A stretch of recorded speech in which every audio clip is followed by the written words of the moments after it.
बहुत दिनों पुरानी बात है। उदयपुर में एक बहुत बड़ा और हरा भरा जंगल था।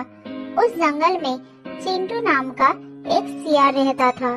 चिंटू बहुत ही आलस था। जंगल में घूमकर खाना ढूंढना उसके लिए बहुत ही कठिन काम था। एक दिन चिंटू सियार खाने की तलाश में जंगल में घूम रहा था।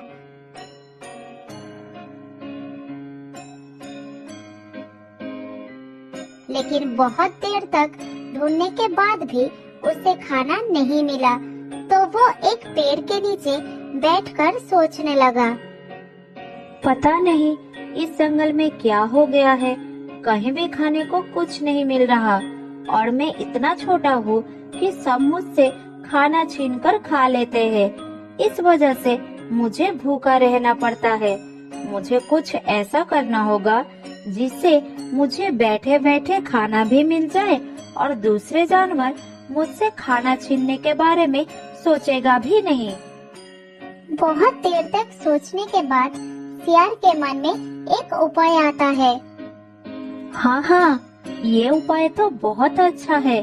मुझे शेराज का मंत्री बनना होगा। उसके डर से सारे जानवर मुझे खुद ही खाना दे देंगे। मुझे मेहनत करने की जरूरत ही नहीं पड़ेगी। आज ही मुझे शेराज के पास जाना होगा।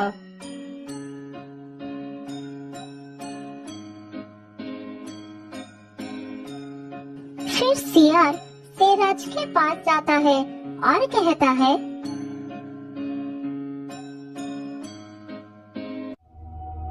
शेर महाराज की जय हो। आप कैसे हैं महाराज?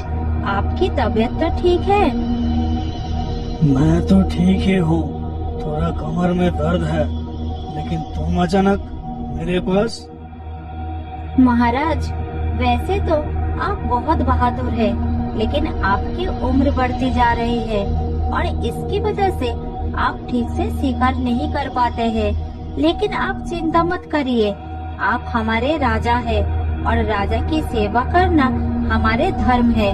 मैं आपकी मदद करूंगा शिकार करने में, लेकिन मुझे अपना मंत्री बनाना होगा। मंत्री बनने से मुझे शिकार ढूंढना आसान होगा। सियार की बात सुनकर शेराज को अच्छा लगा। फिर वो मन ही मन बोला, सियार तो सही बात कह रहा है।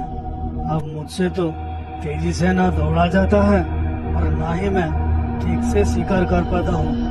अगर ये सियार मेरा मदद करेगा तो मुझे शिकार करने में आसानी होगी। ठीक है, मैं इसे अपना मंत्री बना लेता हूँ। फिर शेराज चिंटू सियार से कहता है, बात तो तूने सही कहा सियार। तू मेरे साथ रहेगा तो मुझे शिकार करने में आसानी होगी, लेकिन बदले में तुझे देने के लिए मेरे पास कुछ भी नहीं है। तू एक बार फिर से सोच ले, नहीं तो बाद में पछताएगा। महाराज, मुझे कुछ भी नहीं चाहिए। मुझे तो बस आपका मंत्री बनना है। मेरे लिए तो बस इतना ही काफी है। आपका मंत्री बनना मेरा सपना है। तो ठीक है, आज से मैं तुझे अपना मंत्री बना लेता हूँ। कल से हम दोनों एक साथ शिकार पर निकलेंगे। ठीक है, सही समय पर यहाँ आ जाना। ठीक है महाराज, मैं कल सुबह आपके लिए एक शिकार का बंदोबस्त करके आऊंगा। फिर चिंटू सियार शेर की गुफा से निकलकर अपना घर की ओर चला जाता है और जाते वक्त कुछ जानवरों से मिलकर कहता है, सुनो सुनो भाइयों, आज शेराज ने मुझे अपना मंत्री बना लिया है और शेराज ने कहा है कि अगर कोई भी जानवर मुझे खाना नहीं देगा तो उसे शेराज के हवाले कर दूंगा और महाराज उसे खा जाएंगे। सियार की बात सुनकर सभी जानवर डर जाते हैं। तब एक बंदर कहता है, नहीं नहीं चिंटू भाई, तुम ऐसा मत करना। हम तुम्हें तुम्हारा मनपसंद खाना दे दिया करेंगे, बस हमें शेराज के हवाले मत करना। बंदर की बात सुनकर चिंटू सियार मन ही मन बोला, ये तो बहुत अच्छी बात है। अब तो मुझे मेहनत करने की कोई जरूरत नहीं। फिर सियार अपना घर चला जाता है।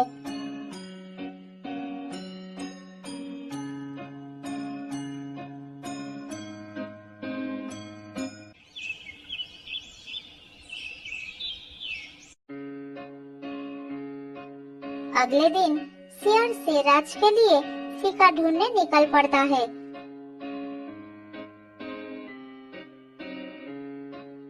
थोड़ी दूर जाने के बाद उसे तालाब के किनारे एक बकरा दिखाई देता है। फिर वो उसके पास जाता है।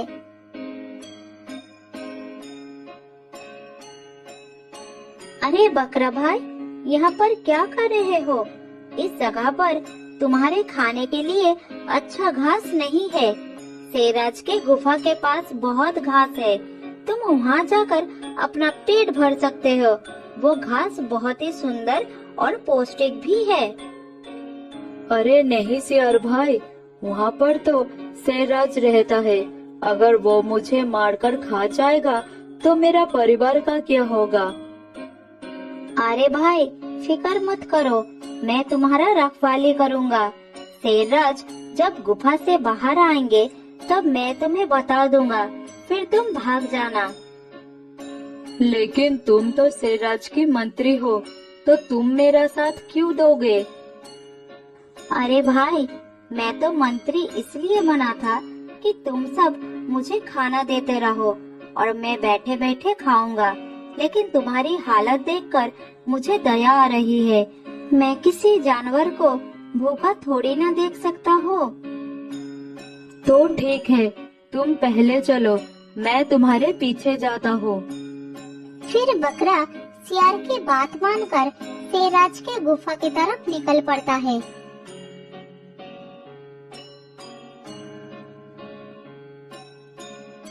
इधर सियार दूसरे रास्ते से शेराज के गुफा के अंदर चला जाता है।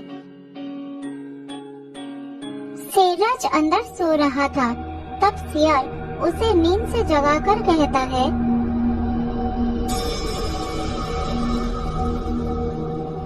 शेर महाराज, मैंने आज आपके लिए स्वादिष्ट खाने का बंदोबस्त किया है।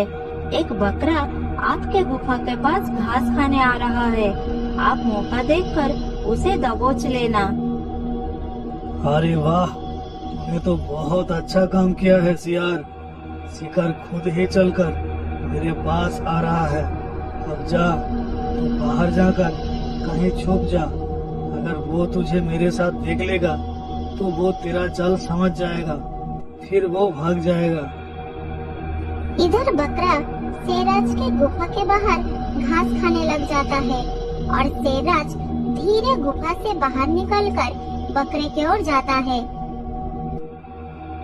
इधर एक पत्थर के नीचे छुपा हुआ सियार सब देख रहा था। शेराज बकरे का शिकार करने ही वाला था, तभी सियार जोर जोर चिल्लाने लगता है, अरे बचाओ, कोई बचाओ, मुझे बचाओ। तभी बकरे ने तुरंत पीछे मुड़कर देखा कि उसके पीछे शेराज खड़ा है। तब वो डरकर तुरंत वहाँ से भाग जाता है। शिकार हाथ से निकल जाने पर शेराज गुस्से में आकर सियार से कहता है,